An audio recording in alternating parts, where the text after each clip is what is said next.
북이스라엘의 베가 왕에 대한 이야기입니다. 다음 시간이 15장 마지막 부분에 이제 다시 남유다 왕 요담의 이야기가 나옵니다. 이제까지 했던 북왕국의 다섯 왕들이 조금씩 그 내용들은 달랐지만 이제껏 다루어 본 결과 하나님 보시기에 선한 왕이 없었지 않습니까?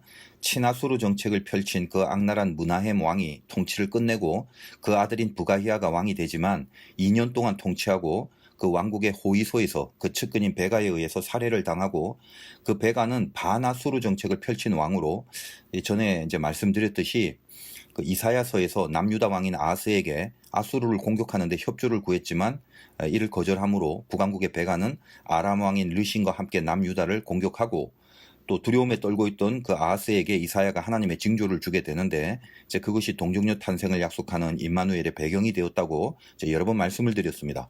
자, 오늘은 바로 거기서 언급한 이 북이스라엘의 베가 왕에 대한 내용입니다. 자, 15장 25절을 한번 보겠습니다. 그 장관 르말랴의 아들 베가가, 자, 여기서 소개되는 베가는 그 장관 르말랴의 아들 이렇게 돼 있는데 거기서 장관이란 말은 부가히야의 장관이란 말이죠. 그래서 장관이라고 하면 측근 중에 측근인데 그 믿었던 사람에게 배신을 당하는 형국이 되었음을 말하는 겁니다.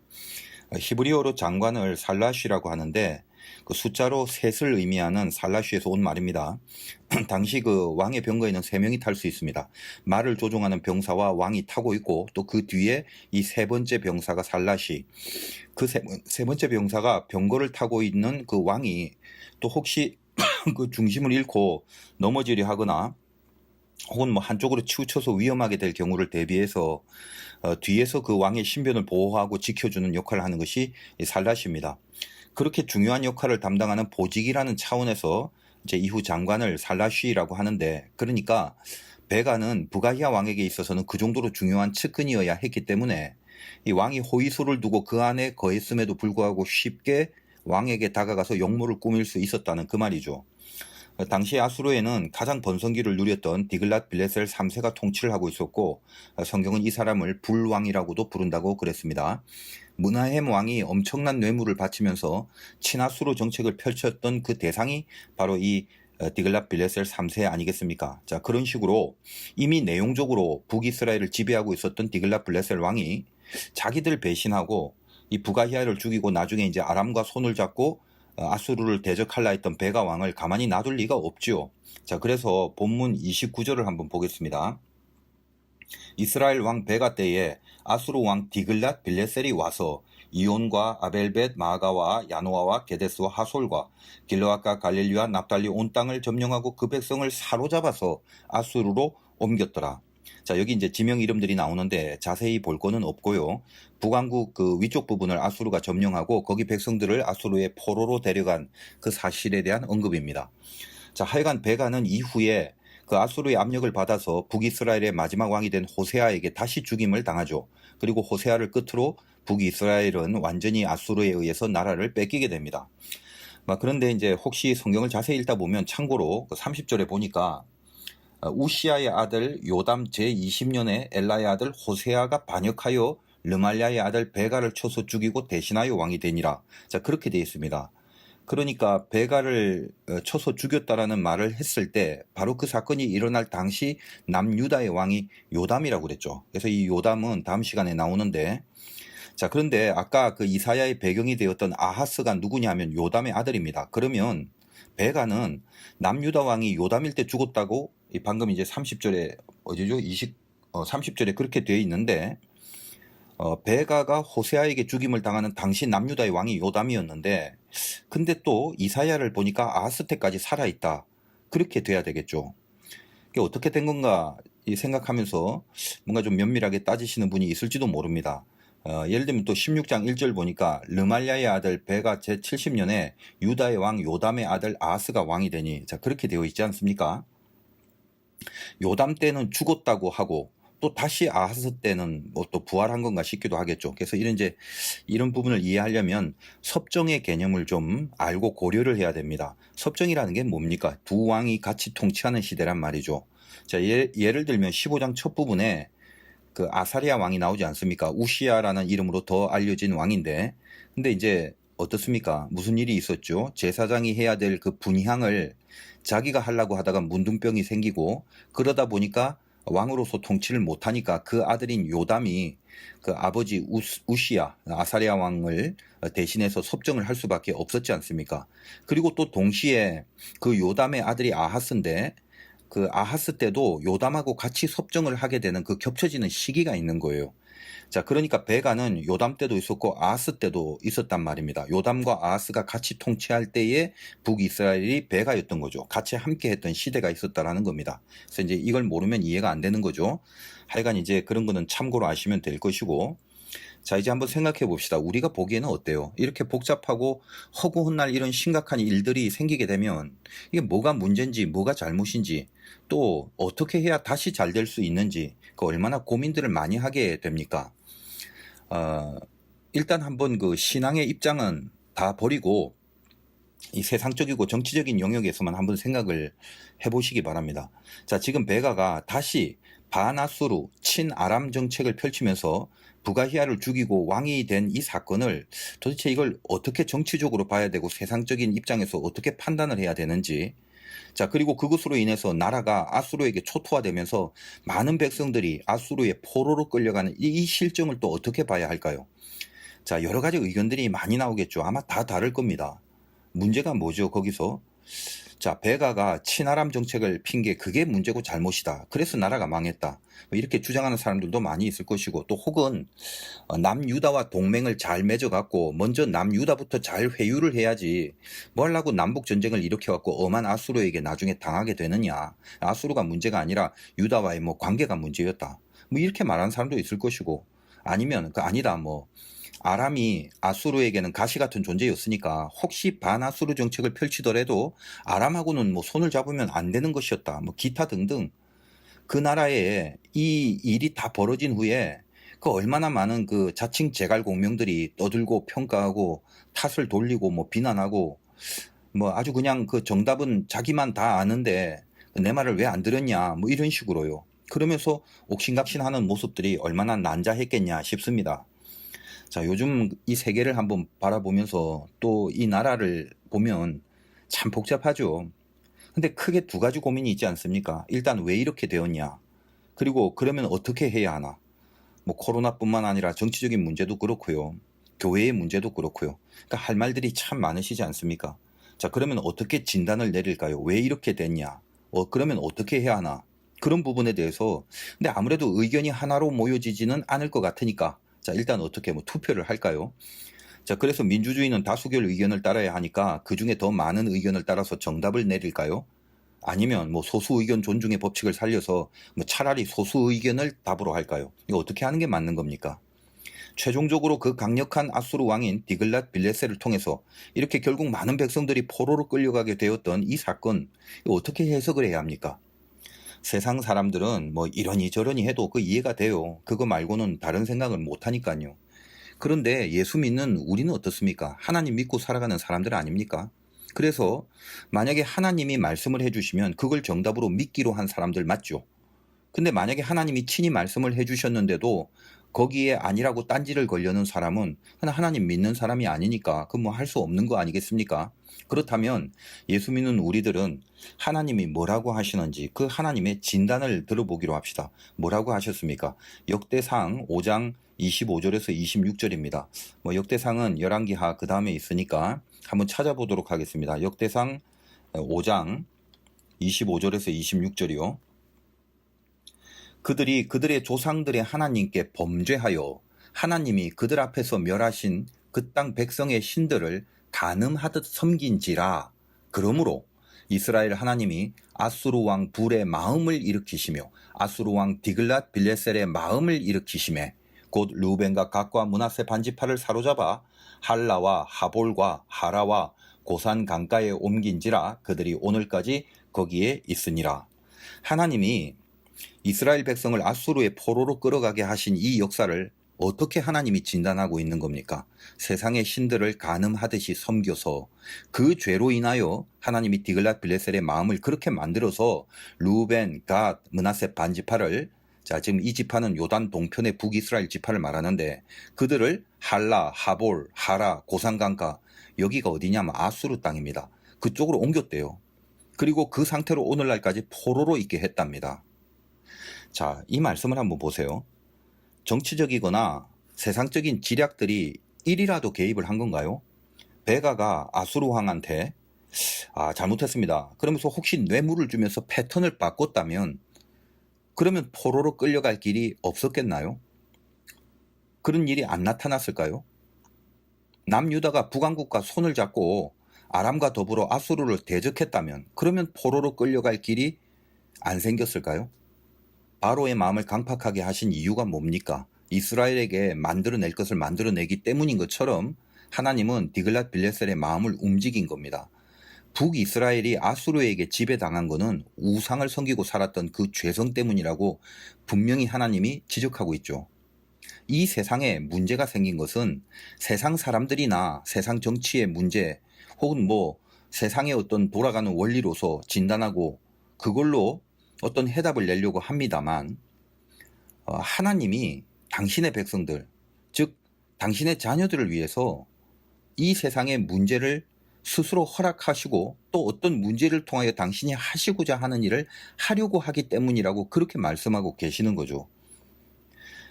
그것이 어떤 죄를 심판하고 벌을 내리시는 것이든 아니면 경고와 권면을 통해서 돌이키고 깨닫게 하시려고 하는 것이든 여하간 일단 모든 문제라는 것은 하나님이 당신의 백성을 겨냥해서 내리신 조치라는 거, 이걸 우리가 명심해야 된다는 것입니다. 세상을 향한 게 아니에요. 하나님이 당신을 믿고 있는 기독교인들을 향하여 그걸 가장 먼저 염두에 두고 어떤 세상의 사건과 문제를 발생시키거나 허락하셨다는 사실을 분명히 깨닫고 있어야 됩니다.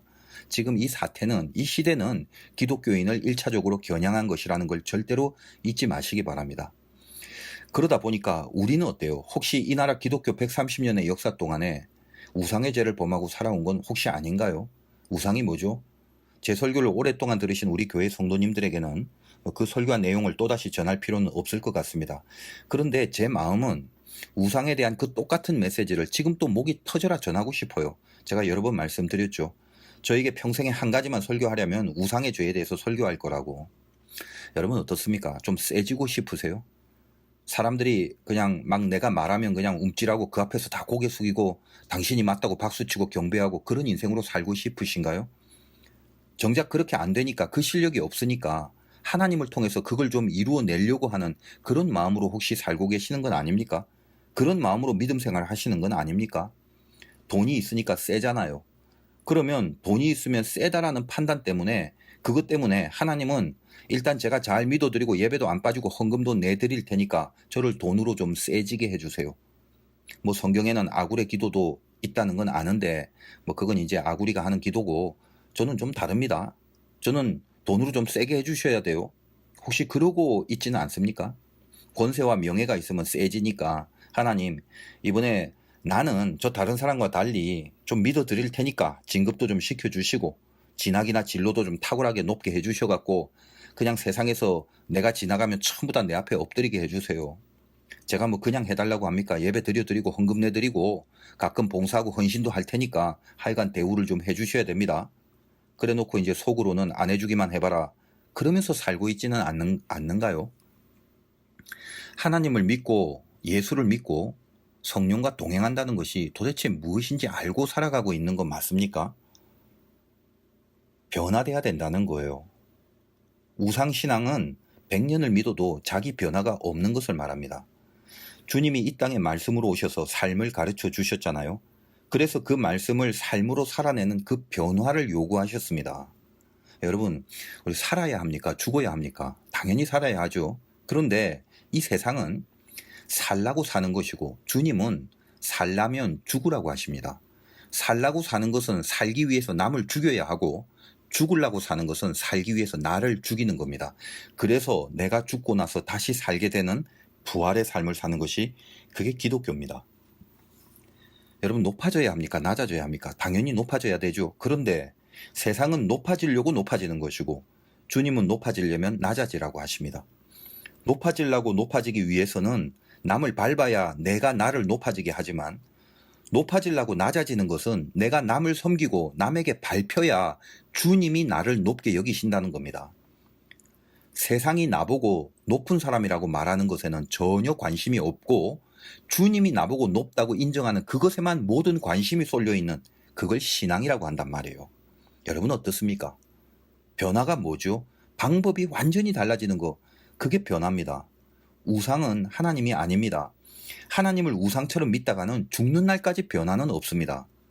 세상에서 추구하는 모든 것을 나는 더 빨리, 더 세게 이루어내려고 그 목적으로 하나님을 빌려와서 오로지 내 욕망을 이루려는 그 목적만을 위해서 살아가는 거, 그거 우상입니다.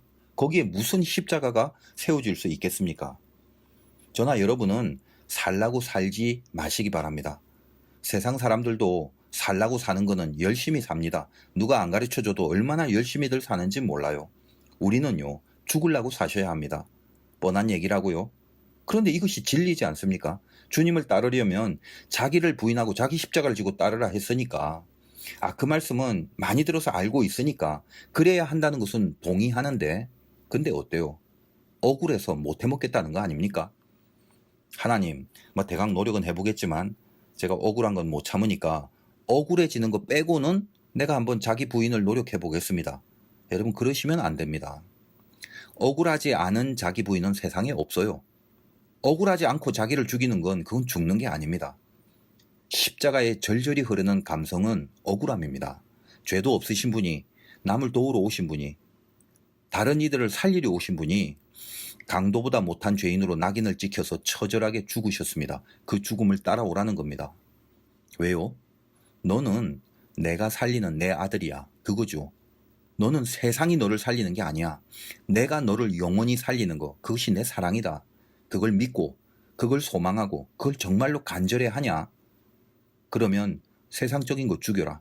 그러면 내가 너를 다시 살려줄게. 너를 죽이고 남을 살려라.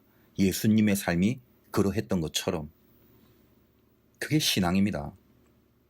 요즘 성경에서 주님의 삶을 제대로 묵상하지 못하고 못 배운 그 교회들이 참 너무너무 안타깝습니다. 그들의 얼굴 표정들이 이 분노와 억울함으로 가득 차 있어요. 어떤 영화의 대사처럼 우리를 빙다리 핫바지로 보냐? 어디 해볼 테면 해봐라. 그런 기세들입니다. 물론 예수 믿는 우리들도 분노라는 걸 할 줄 알아야 됩니다. 하나님이 주신 감정이니까요. 그러나 빙다리 핫바지로 보는 것이 억울해서 그래서 올라오는 그런 분노가 아니죠. 그거는 거룩한 분노가 아닙니다. 우리에게 허락하신 거룩한 분노는 죄에 대해서 분노하는 거죠. 내가 죄에 얽매여서 죄의 종로로 타는 자기 자신의 한심함에 분노를 해야 되죠. 그것이 거룩한 분노죠. 왜 이렇게 나를 죽이지 못할까? 왜 나를 부인하지 못하는가? 거기에 가슴을 치는 것이 마땅히 해야 될 거룩한 분노입니다. 우리가 민족적으로도 분노해야 될 때가 있었잖아요. 일제시대에 하나님을 믿지 말고 천황을 섬기라고 할 때에 그때는 목숨을 걸고 저항해야 하죠. 그때 독립운동을 거룩한 분노라고 합니다. 하나님을 믿지 말라고 하면 목숨 걸고 싸우고 순교해야죠. 이웃과 사람을 죽이는 걸 그걸 순교라고 하지는 않습니다. 가끔 우리가 잘 쓰는 말이 있죠. 예수 믿고 성질 많이 죽었다고 합니다. 자, 이것처럼 훌륭한 열매는 없어요. 그러나 그 정도로 끝나면 안 됩니다. 성질 많이 죽이는 건 인격 수양의 차원입니다. 그건 예수 안 믿어도 수양을 잘 하시면 가능해집니다. 믿음의 차원으로 들어가면 성질을 죽이는 것으로 끝나는 게 아니라 나에게 올라오는 그 성질에서 죄성을 봐야 하는 겁니다. 성질을 부리는 게 아니라 주님 앞에서 죄를 짓고 있는 자기 자신을 보는 겁니다. 성질은요, 죽이는 게 아니라 정죄를 해야 하는 겁니다. 야, 간신히 잘 참았다. 그 정도가 아니라 내가 여전히 이렇게 흉측한 죄인이구나를 느껴야 한다는 겁니다. 그 십자가 앞에서 참아낸 것으로 대견해 하지 마세요. 그 죄성에 스스로 분노하고 눈물을 흘려야 합니다. 90조라는 엄청난 금액을, 천문학적인 수를, 갚을 수 없는 그 돈을 탕감받고 살아가면서 1,000만 원을 안 갚는다고 옥에 쳐넣는 것이, 이게 흉측한 죄라는 것을 알아야 한다는 것입니다. 하나님은 저와 여러분을 큰 사람으로 만들기 원하지 소인배를 만들라고 하시지는 않습니다. 큰 사람이 누구죠? 너희 중에 큰 자는 너희를 섬기는 자가 되어야 하리라. 누구든지 자기를 높이는 자는 낮아지고 누구든지 자기를 낮추는 자는 높아지리라. 제가 목회를 하다 보니까 누가 큰 사람인지 누가 소인배인지를 분간할 수 있게 되더라고요. 큰 사람은요, 예수를 믿으면서 자기를 죽이고 낮아지려는 목표를 향해서 가더라고요. 소인배들은 예수를 믿으면서 자기를 살리고 높아지려는 그 목표를 향해서 가더라고요. 그래서 가만히 보면 소인배들은 자기를 살리고 높이는 것이 목표가 되다 보니까 믿음의 방법이 아닌 것이 틀림없는데도 자기가 세워지는 조건이 되기만 하면 서슴없이 선택하고 그걸 붙들더라는 겁니다. 그런데 큰 사람은 목표가 달라요. 세상에서 센 사람이었는데 세상에서 살기만 한다면 누구보다 센 사람으로 살 실력이 있는데 예수를 믿고 십자가를 붙잡은 다음에는 하나님을 세우기 위해서 늘 자기를 죽이는 방향으로 살아내더라는 것입니다. 바울 같은 사람이 대표적으로 큰 사람이죠. 그 실력과 그 배경을 가지고 있는 바울이 그 고생을 왜 합니까? 그 억울함을 뭐 하려고 자초해서 당하고 살아갑니까? 이제는 내가 사는 것이 아니라 내 안에 그리스도가 살아가는 삶으로 변화가 되었기 때문 아닙니까? 큰 사람은 늘 조용하고 작은 사람은 늘 시끄럽기 마련입니다. 영광이라는 단어는 큰 사람에게 적용되는 거죠. 이 영광이라는 단어는 히브리어로 카보드라고 하는데 그 원래의 뜻은 무겁다라고 제가 말씀드렸습니다. 무겁다란 뜻이에요. 정말 영광을 노리고 살아가는 사람은 무겁습니다. 자기를 낮출 대로 낮춰서 무게중심이 낮아지는 겁니다. 제가 독일에서 아우토반을 달려본 적이 있습니다. 세상에 명품 차들이 다 있는 나라가 독일이지 않습니까? 속도가 200을 넘는 순간에 더 무겁게 가라앉습니다. 그래서 빨리 달린다는 느낌을 받을 수가 없습니다. 그걸 무거움이라고 한다는 거예요. 근데 안 좋은 차들은요, 빨리 달릴수록 마구 흔들립니다. 그래서 무서워요. 오늘 베가왕을 비롯하여 북왕조의 그 어느 왕 하나 한 번도 하나님을 목적으로 삼고 영광을 목표한 적이 없습니다. 자기들이 생각한 그것이 해법이고 그렇게 해야 잘 풀려간다고 판단하고 불신앙의 방법이라도 서슴지 않고 행했던 자들입니다. 자기 세우는 일에만 혈안이 되어서 하나님을 마음에 두지 않았습니다. 그냥 하나님은 늘 알고 있는 이름 석자뿐이었습니다. 열왕기하에 이 총체적인 교훈을 가슴에 새기시고 믿음을 가지고 산다는 것이 무엇인지를 다시 한번 확인하시기 바랍니다. 차칫 주님의 뜻을 까먹고 있었다면 오늘 이 말씀을 통해서 하나님이 살라 하시는 그 삶으로 살아가는 것이 얼마나 든든하고 행복한 것인 것임을 그걸 한번 느껴보시기 바랍니다. 하나님이 살리실 것을 알기에 지금 죽는 그 일이 참 행복한 것임을 고백할 수 있는 그런 믿음의 승리들이 있으시기를 주님의 이름으로 축원드립니다. 잠깐 기도하겠습니다. 하나님 아버지, 하나님이 저희들에게 말씀하시는 그 큰 사람은 세상으로부터 인정받는 사람이 아니라 하나님이 인정하는 그 사람 아닙니까? 하나님이 어떤 인생을 바라보시고 인정하십니까? 예수님 따라가는 삶이고 예수님이 살아가신 그 길을 따라서 자기를 부인하고 가는 그 길, 그 인생, 그것을 바라봤을 때 하나님이 인정하실 것 아니겠습니까? 오늘도 이 열왕기하에 이 교훈 앞에서 저희들 자신을 한번 바라봅니다. 우리는 과연 무엇을 방향으로 어떤 것을 목표로 우리의 신앙생활을 하고 있습니까?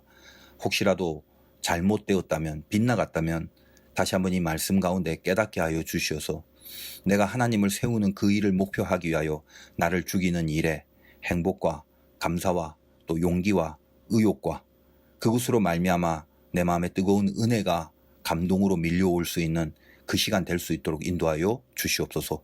예수님의 귀하신 이름으로 기도드리옵나이다. 아멘. 오늘도 이제 가정에서 이렇게 기도회를 합니다. 여러분 그 가정의 상황과 시간에 맞게끔 또 기도함으로 잘 또 정리하시고 마무리하시길 바랍니다.